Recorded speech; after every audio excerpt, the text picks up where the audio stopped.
Hello everybody. आज हम lentil के बारे में पढ़ने वाले हैं। लेंटिल को हम कॉमनली मसूर दाल भी बोलते हैं। कॉमन नेम मसूर होता है। Let's begin our discussion with its botanical name. तो हम बोटेनिकल नेम लेंटिल का क्या रखते हैं? Lens culinaris. Lens culinaris. इसे हम लोग प्रीवियसली लेंस स्कुलिंटा भी बोलते थे। लेंटिल सारे पल्सेस में सबसे ओल्डेस्ट पल्स क्रॉप है लेंटिल। ओके। और वर्ल्ड में 4th नंबर पे सबसे इम्पोर्टेंट है कल्टीवेशन के मामले में। कल्टीवेशन अगर हम पूरे वर्ल्ड लेवल पे देख रहे हैं तो सबसे ज़्यादा किसका होता है पल्सेस में? बीन्स का होता है। उससे कम होता है पी का। उससे कम कल्टीवेशन होता है चिकपी का। और 4th नंबर पे होता है लेंटिल। ये वर्ल्ड लेवल पे बात कर रहे हैं, ध्यान में रखना है। और अगर इसके फैमिली की बात करें, फैमिली सभी का कोई ना कोई फैमिली होता ही है। तो इसका फैमिली है फैबेसी। फैबेसी फैमिली को ही पहले क्या बोलते थे? Yes, Leguminosae. अगर ओरिजिन की बात करें, ओरिजिन ऑफ लेंटिल क्या होगी? मेडिटेरेनियन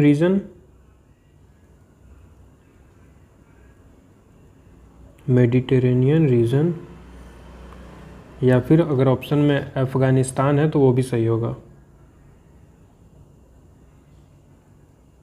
बहुत लोग अफ़गानिस्तान बोलते हैं, बहुत लोग मेडिटेरेनियन रीजन बोलते हैं। बट अगर क्वेश्चन में आपसे स्पेसिफिकली पूछता है कि कल्टीवेटेड लेंटिल का ओरिजिन बताइए, कल्टीवेटेड लेंटिल, तो उसका एकदम क्लियर आंसर है सेंट्रल एशिया। नेक्स्ट हम इसके क्रोमोसोम नंबर की बात कर लेते हैं। लेंटिल का क्रोमोसोम नंबर होता है 2n = 14।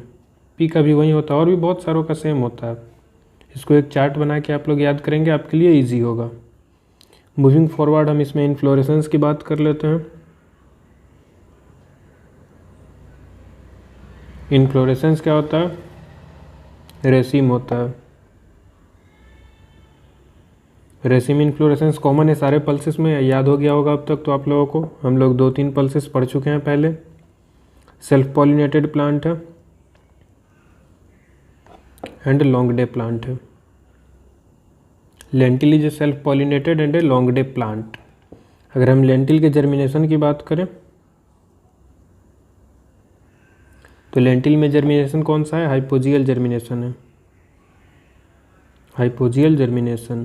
यहाँ एक पॉइंट समझ लेना है ध्यान से, जितने भी रबी पल्सेस हैं, ऑल रबी पल्सेस, जर्मिनेशन से रिलेटेड इसके बाद आपको कोई पॉइंट नहीं याद करना होगा। ऑल रबी पल्सेस में हाइपोजियल जर्मिनेशन पाया जाता है। इसका एक एक्सेप्शन है। एक्सेप्शन कौन सा है? राजमा। राजमा है तो रबी पल्स, बट इसमें जर्मिनेशन कौन सा होता है? ईपीजीएल। लाइकवाइज जितने भी खरीफ पल्सेस हैं, खरीफ, मैंने बोला ना पल्सेस से रिलेटेड इसके बाहर कुछ नहीं पढ़ना है, जर्मिनेशन से रिलेटेड। और खरीफ पल्सेस में हाइपोजियल का उल्टा क्या होगा? ईपीजीएल। ईपीजीएल जर्मिनेशन होता है। ओके। इसमें भी एक एक्सेप्शन है जैसे उसमें था। इसमें एक्सेप्शन कौन सा है? Pigeon P. Exception pigeon P में कौन सा जर्मिनेशन होगा? सब में तो ईपीजीएल है तो इसमें हो जाएगा हाइपोजियल जर्मिनेशन। बस इतना ही आप याद रख लिए। जर्मिनेशन से रिलेटेड अगर पल्सेस से क्वेश्चन है तो वो बिल्कुल गलत नहीं होगा। मूविंग फॉरवर्ड, अब हम देखते हैं लेंटिल में प्रोटीन कंटेंट कितना होता है। लेंटिल में प्रोटीन कंटेंट कितना है? 26%। प्रोटीन के साथ साथ लेंटिल्स में विटामिन्स भी पाए जाते हैं। प्रोटीन के साथ एक बहुत ही इंपॉर्टेंट कंपाउंड पाया जाता है लेंटिल में। उस कंपाउंड का नाम है सैपोनिन। नाम से बिल्कुल सही पता चल रहा है, मेनली ये सोप में यूज किया जाता है। अगर हम इसके मतलब अमाउंट की बात करें तो ये 3.7 to 4.5 ग्राम पर केजी ऑफ लेंटिल सीड्स में होता है। और अगर परसेंटेज वाइज बात करें तो 0.3 to 0.4% यह अवेलेबल होता है लेंटिल सीड्स में। इसका मेन काम क्या होता है, रिड्यूस करता है कोलेस्ट्रॉल लेवल को, रिड्यूस ब्लड कोलेस्ट्रॉल लेवल, तो ये गुड हो जाता है हार्ट पेशेंट्स के लिए। और इसका मेन फंक्शन क्या है, ये करता क्या है, सैपोनिन मेनली ब्रेक करता है लिपिड्स एंड फैट्स को, एंड कोलेस्ट्रॉल भी एक फैट ही है, तो एक तरह से फैट ही है, तो उसको ब्रेक कर देता है और ब्लड में उसका लेवल रिड्यूस कर देता है। सैपोनिन सोप में भी यूज किया जाता है, वहाँ भी वो यही काम करता है, फैट और कोलेस्ट्रॉल को ब्रेक करता है, लिपिड्स को ब्रेक करता है और डर्ट को रिमूव करता है। लेंटिल को हम कवर क्रॉप भी बोलते हैं, लेंटिल को कवर क्रॉप भी बोला जाता है। कवर क्रॉप क्यों बोलते हैं, क्योंकि इसका डेंस फोलिएज है, डेंस फोलिएज है। अब यहाँ आप लोगों को डाउट हो सकता है फोलिएज क्या होता है। सॉइल सिस्टम के ऊपर जो भी पार्ट आ रहा है, कैनोपी एक तरह से बोल सकते हैं, वो जो भी लीफ से जो भी एरिया कवर हो रहा है, जैसे बचपन में ट्री का डायग्राम बनाते थे ना, ऐसे ये सॉइल हो गया, ऐसे ऐसे हम ट्री बनाते थे, तो ये जो पूरा एरिया है इसी को फोलिएज बोलते हैं। Hope you want will forget it ever, okay. इसका डेंस फोलिएज होता है, डेंस फोलिएज होने की वजह से सॉइल मॉइस्चर को कंजर्व करता है, सॉइल मॉइस्चर को कंजर्व करता है। कैसे कंजर्व कर रहा है, डेंस फोलिएज है तो डायरेक्ट सनलाइट पड़ेगी नहीं सॉइल पे, तो सॉइल मॉइस्चर कंजर्व रहेगा, ज़्यादा इवेपोरेट नहीं होगा, ये इवेपोरेशन से बचाएगा। रूट सिस्टम इसमें कैसा होता है, टैप रूट होता है, रूट सिस्टम। लेंटिल में कौन सा रूट होता है, टैप रूट होता है। अब एक दो इम्पॉर्टेंट पॉइंट्स देख लेते हैं लेंटिल से रिलेटेड, पहले क्लासिफिकेशन ही देख लेते हैं। लेंटिल का क्लासिफिकेशन, लेंटिल को दो पार्ट्स में बांटा गया है, दो ग्रुप्स में। पहला तो ये किस बेसिस पे क्लासिफिकेशन किया जा रहा है, on the basis of size of seed, seed size के बेसिस पे लेंटिल को दो ग्रुप्स में बांटा गया है। पहला तो होता है लेंस स्कुलिंटा मैक्रोस्पर्मा, मैक्रोस्पर्मा। दूसरा होता है लेंस स्कुलिंटा या फिर लेंस कुलिनेरिस, जो भी आप बोलिए, तो lens स्कुलिंटा मैक्रोस्पर्मा and lens स्कुलिंटा माइक्रोस्पर्मा। These two terms are itself self-explanatory. Microsperma clearly says large seed, Macrosperma clearly says large seed, तो यहाँ large seeds होंगे, और इसका जो पॉड होगा वो लार्ज एंड फ्लैट होगा, लार्ज फ्लैट पॉड। माइक्रोस्पर्मा यहाँ भी नाम से पता चल रहा है स्मॉल सीड होगा,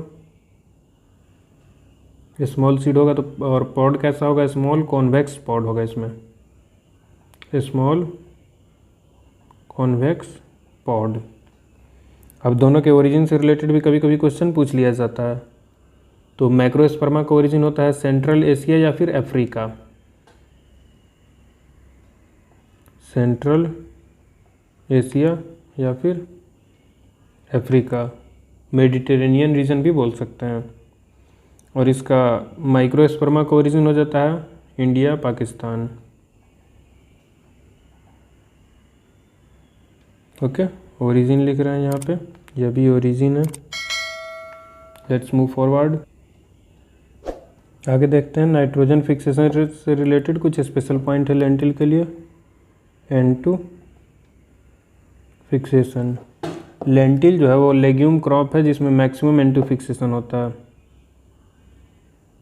legume with maximum N2 fixation क्या है, लेंटिल है। तो किसी में मिनिमम भी हो रहा होगा, यहीं पे देख लेते हैं उसको भी।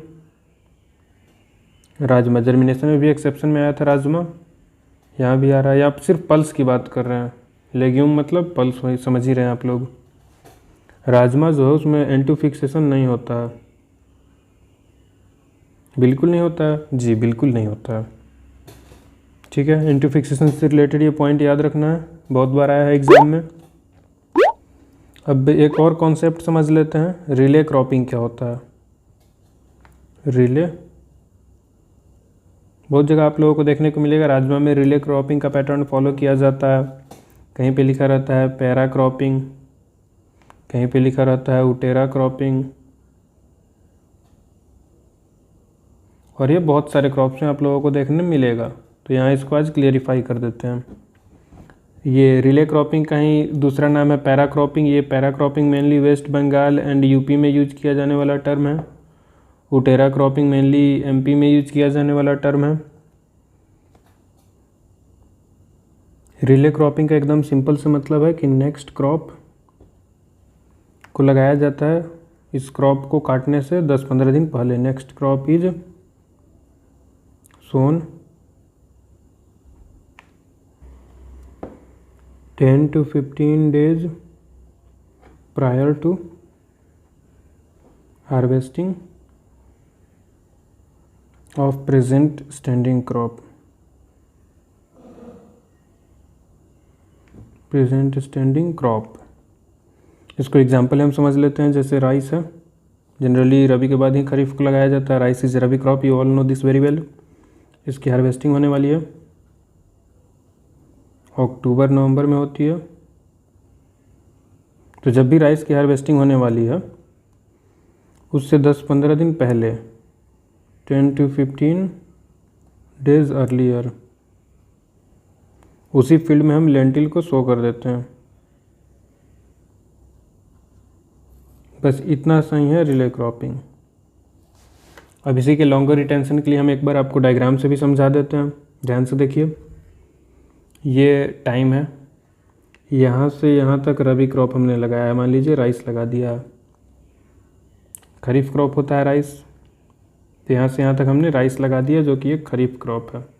ओके, यहाँ के लिख देते हैं, कोई सा भी खरीफ क्रॉप लगा रहे हैं। ओके, तो नेक्स्ट हम रबी क्रॉप लगाएंगे। जैसे लेंटिल की बात कर रहे हैं यहाँ पे, तो यहाँ हम उसको हार्वेस्ट करने वाले हैं। उसके हार्वेस्ट करने से एक वीक पहले ही हम लगा देते हैं नेक्स्ट सीजन का रबी क्रॉप। खरीफ क्रॉप यहाँ पे हार्वेस्ट होने वाला है, लेकिन अभी वो यहीं पे हम सोइंग कर दिए रबी क्रॉप का। 7 days पहले ही सोइंग कर दिया, हार्वेस्टिंग के 7 days पहले सोइंग कर दिए। इसी को बोलते हैं रिले क्रॉपिंग। कोई अलग से डिफरेंट टर्म नहीं है, बस नेक्स्ट इस क्रॉप को, राइस को काटने से 10-15 दिन पहले ही हम लेंटिल के सीड को सोइंग कर देते हैं, उसे ही हम बोलते हैं relay cropping. Hope you will remember it for ever. तो यहीं से दिख रहा है कि कोई स्पेसिफिक फील्ड प्रिपरेशन से रिलेटेड क्वेश्चन आ नहीं सकता है लेंटिल में, सिंपली ब्रॉडकास्टिंग करके सोइंग कर दी जाती है इसकी। अब अपना नेक्स्ट पॉइंट देखते हैं, क्लाइमेट से रिलेटेड। क्लाइमेट, अब हम पैकेज एंड प्रैक्टिस से स्टार्ट कर रहे हैं। यहाँ से बिल्कुल ध्यान से देखिए सारे पॉइंट्स को। लेंटिल एक रबी क्रॉप है, तो इसको कोल्ड क्लाइमेट चाहिए, टॉलरेट कर सकता है सीवियर विंटर एंड फ्रोस्ट को, चूँकि कोल्ड क्लाइमेट ही चाहिए इसको। आइडियल टेम्परेचर की बात कर लें, आइडियल टेम्परेचर लेंटिल को कितना चाहिए, 15 से 30 डिग्री सेल्सियस। टेम्परेचर से रिलेटेड इसमें क्वेश्चन आया है। अब क्वेश्चन थोड़ा सा डीप में था। टेम्परेचर कोल्ड, ये रिलेटिवली कोल्ड और वार्म की बात कर रहे हैं। ओके, यहाँ आप देख सकते हैं कोल्ड कितना है और वार्म कितना है। कोल्ड क्लाइमेट इसको कब चाहिए, वेजिटेटिव ग्रोथ के टाइम पे। वेजिटेटिव ग्रोथ के टाइम पे कैसा क्लाइमेट चाहिए, कोल्ड। और वार्म क्लाइमेट कब चाहिए, मैच्योरिटी के टाइम पे, at the time of maturity.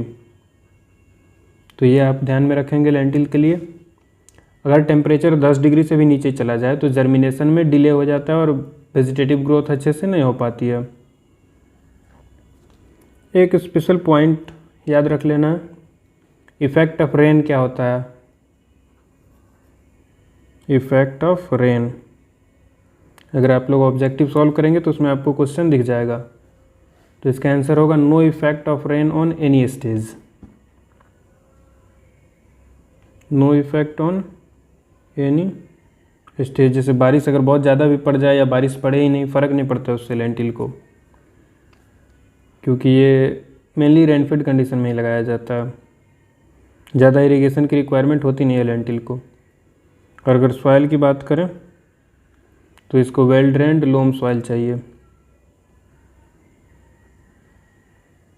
Well drained loam soil prefer किया जाता है, और सॉइल पीएच न्यूट्रल। ये कोई स्पेशल पॉइंट नहीं है, कॉमन है, बट यहाँ पीएच तो इसको न्यूट्रल चाहिए। एक पॉइंट ध्यान में रख लीजिएगा, पीएच से ही रिलेटेड प्रीफर तो करता न्यूट्रल पीएच को ही, लेकिन टॉलरेट कर सकता है both acidity and alkalinity. Small acidity and alkalinity को टॉलरेट कर सकता है। अब अपना नेक्स्ट इंपॉर्टेंट पॉइंट आता है टाइम ऑफ सोइंग। कब इसकी सोइंग करते हैं, किस सॉइल में लगाएंगे ये तो देख लिया, अब देखते हैं कब लगाएंगे। टाइम ऑफ सोइंग, इसका टाइम ऑफ सोइंग थोड़ा सा वाइड है, मतलब गैप अच्छा खासा है। अक्टूबर से दिसंबर तक कभी भी लगा दिया जाता है, लेकिन अगर ऑप्टिमम टाइम की बात करें, यानी कि एकदम आइडियल टाइम कब लगाना बेस्ट होता है, तो वो फर्स्ट फोर्टनाइट ऑफ अक्टूबर, यानी कि 1 अक्टूबर टू 15 नवंबर, यानी कि first fortnight of October to first fortnight of November. Hope it's clear to you. अब हम ये तो देख लिए कब लगाएंगे, बट कोई सीड रेट तो फिक्स होगा ना, कितना लगाएंगे। सीड रेट, अब क्लासिफिकेशन हमने देखा था दो तरह का था, एक मैक्रो एंड माइक्रो, मैक्रोस्पर्मा और माइक्रोस्पर्मा। इन दोनों के बेसिस पे अब अलग अलग होगा आंसर अपना। जैसे सीड रेट मैक्रोस्पर्मा में देखें 50 kg होगा नॉर्मल कंडीशन में, और 80 kg पर हेक्टेयर हो जाएगा रेनफेड लेट सोइंग में। 80 kg पर हेक्टेयर हो जाएगा लेट सोन कंडीशन में। ऐसे ही अगर माइक्रोस्पर्मा की बात करें तो इसका नॉर्मल सीड रेट कितना होगा, 30 to 40 kg होगा, 30 to 40 kg पर हेक्टेयर होगा। और अगर लेट स्विंग कर रहे हैं तो 25% के अप्रॉक्स बढ़ जाता है, बिल्कुल क्लियर कॉन्सेप्ट है, तो 50 to 60 kg पर हेक्टेयर हो जाएगा। लेट स्विंग का अलग से याद नहीं रखना होता है, 25% बढ़ा देना है। सीड रेट नॉर्मल का जो भी होगा उसमें 25% ऐड कर दीजिए, लेट स्विंग का निकल जाता है। नेक्स्ट पॉइंट हम देखेंगे सीड ट्रीटमेंट। सीड रेट तो हमने पता कर लिया कि इतना सीड लगाएंगे, बट क्या लगाने से पहले कोई ट्रीटमेंट भी करेंगे। सीड ट्रीटमेंट बहुत ज़रूरी है, सीड ट्रीटमेंट, ताकि कोई इंसेक्ट या पेस्ट से अटैक ना हो ज़्यादा। तो सीड ट्रीटमेंट में हम FIR मेथड का यूज़ करते हैं। पहले फंगीसाइड, तब insecticide,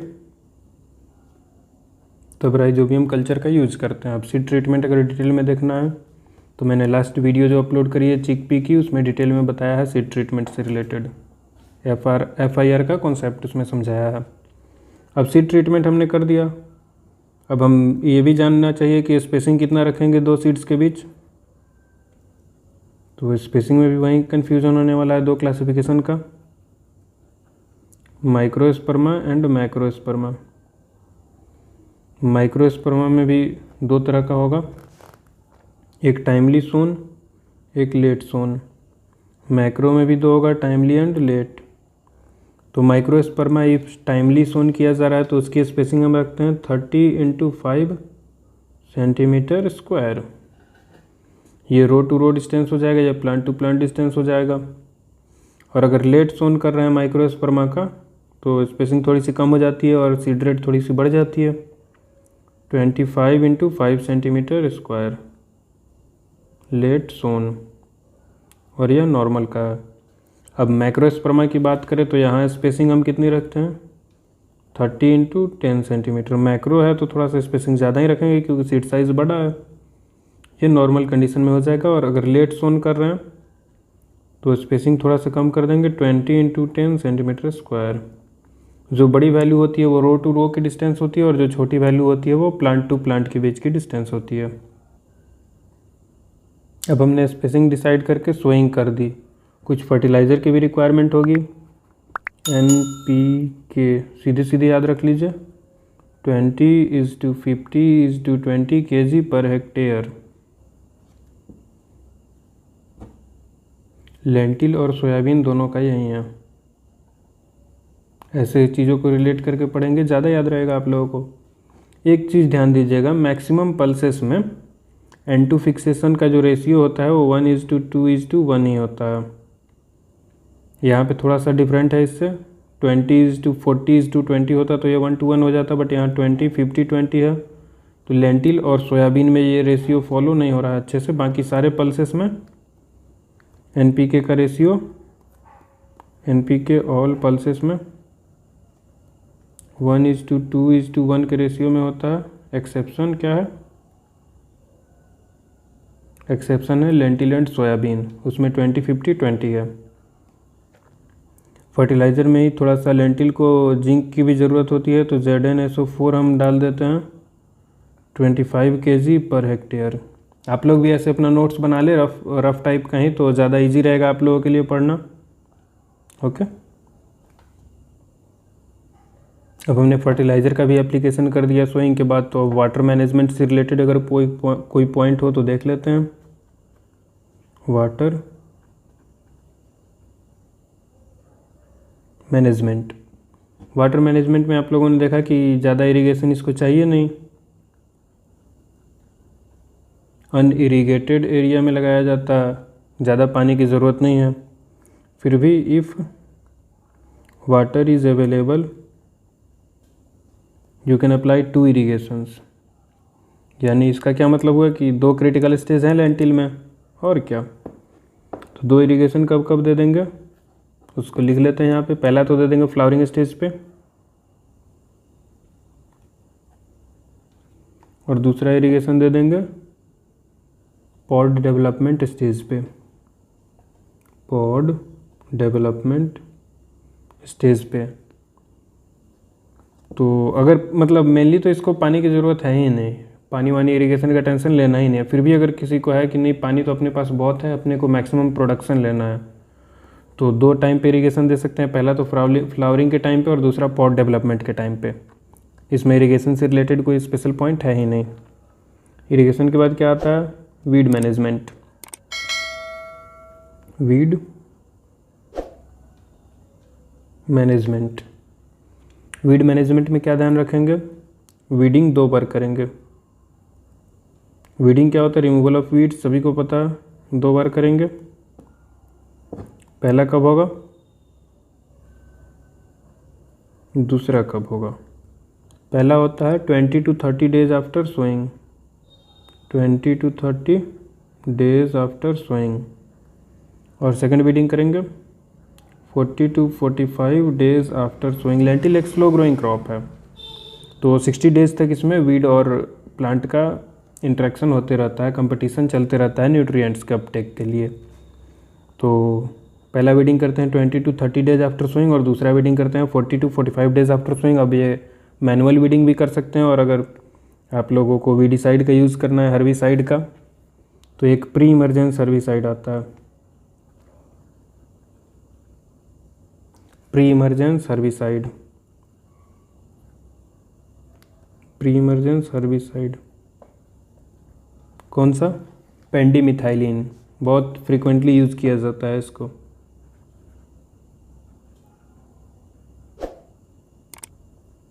पेंडिमिथाइलिन is very frequently used in lentil fields. अब लेंटिल में एक कॉमन प्रॉब्लम आती है, shattering problem. Shattering problem, shattering problem क्या है?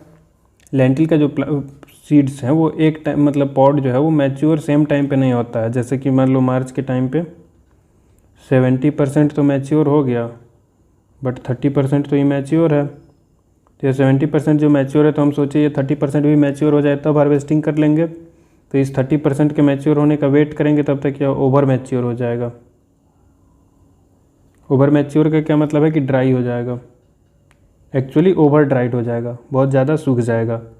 सूखने से क्या होगा? सीड्स फट के गिर जाएंगे ज़मीन पे, सीड्स फॉल ऑन ग्राउंड, और वो सीड बर्बाद हो गया। अब एक एक को तो उठाएंगे नहीं ज़मीन से, तो यहीं सीड के ग्राउंड पे फॉल हो जाने को ही हम लोग बोलते हैं सैटरिंग प्रॉब्लम। ये बहुत ऑफनली देखा जाता है लेंटिल में, और ये बहुत सारे पल्सेस में देखा जाता है। अब फाइनली हम लोगों ने सब कुछ मैनेज कर लिया, तो अब देखते हैं यील्ड कितना मिल रहा है। यील्ड हमें मिलता है 12 to 20 क्विंटल पर हेक्टेयर। ये कब मिल रहा है? इरीगेटेड कंडीशन में। इरीगेटेड और कंडीशन है और वेल फर्टिलाइजर एप्लीकेशन है, मतलब वेल मैनेजमेंट कर रहे हैं, तब हमें 12 से 20 क्विंटल पर हेक्टेयर यील्ड मिल रहा है। और जैसा कि आपने देखा कि मेनली तो अनइरीगेटेड कंडीशन में ही लगाया जाता है, तो उस कंडीशन में 8 to 9 quintal per hectare yield मिलता है। अनइरीगेटेड मतलब रेनफेड कंडीशन में। प्रोडक्शन कहाँ कहाँ ज़्यादा होता है? वर्ल्ड लेवल पे तो कौन से पल्सेस का ज़्यादा प्रोडक्शन होता है, ये आपने देख ही लिया था। कहाँ पे? वर्ल्ड लेवल पे पल्स 4th नंबर पे आता है, या लेंटिल पल्सेस में। लेकिन इंडिया के अंदर लेंटिल का कल्टीवेशन कौन से स्टेट में ज़्यादा होता है? सबसे ज़्यादा होता है यूपी में, देन एमपी में, उसके बाद अपने बिहार में, देन आपका वेस्ट बंगाल, और लास्ट में राजस्थान। और इसी में एक और बात याद रख लेंगे कि प्रोडक्टिविटी जो है वो वेस्ट बंगाल की सबसे ज़्यादा है। प्रोडक्टिविटी सबसे ज़्यादा है वेस्ट बंगाल की। प्रोडक्शन क्या है कि टोटल उस स्टेट से कितना प्रोड्यूस हमें मिल रहा है, और प्रोडक्टिविटी क्या होता है? Production per unit area. एक पार्टिकुलर यूनिट एरिया में सबसे ज़्यादा प्रोडक्शन कहाँ मिल रहा है, तो प्रोडक्टिविटी सबसे ज़्यादा है वेस्ट बंगाल की। और यहीं पे लेंटिल अपना फिनिश होता है। लास्ट में हम लोग कुछ वैरायटी का भी नाम देख लेते हैं। वैसे तो वैरायटी एक दो आप लोगों को जो भी इजी लगे वो याद रख लीजिएगा, फिर भी हम यहाँ कुछ लिख देते हैं जो मुझे पर्सनली इजी लगा। IPL 81, हल का आप लोग जानते ही हैं, तो उसी से याद रह जाएगा हल 57, और एक जवाहर लेंटिल। इजी से नाम लगा मुझे तो मैंने यहाँ लिख दिया जवाहर लेंटिल 3। 3 वैरायटी सफिशिएंट है। ऐसे स्पेसिफिक वैरायटी से पूछा नहीं जाता है क्वेश्चन, डायरेक्ट आपको दे दिया जाएगा। पैकेज एंड प्रैक्टिस लिखिए, तो उसमें आप लोग खुद ही से 2-3 वैरायटी का नाम डाल देंगे जो भी आपको याद रहे। So that's it for today's lecture. Keep smiling and keep studying. Thank you for watching the video. Have a nice day. Bye.